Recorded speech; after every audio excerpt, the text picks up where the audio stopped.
Sometimes the mud gets stuck in the box, and then when the mud gets stuck in the box, you gotta scrape it out. So that's what's going on here.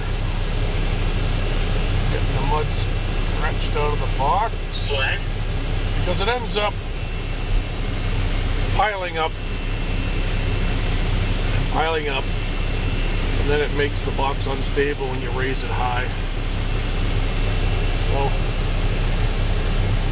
yeah, especially when it's freezing out like now, it's around 20, maybe 15 degrees Fahrenheit, and when you put that wet dirt in the box is so cold that a little bit of moisture quenches and freezes instantly and seizes itself through the metal. And every subsequent load after that piles it higher and thicker, and to a point where you're driving around just over half loads, the rest is sticking in the box. So just have to get it scraped out. And that's all they're doing right now.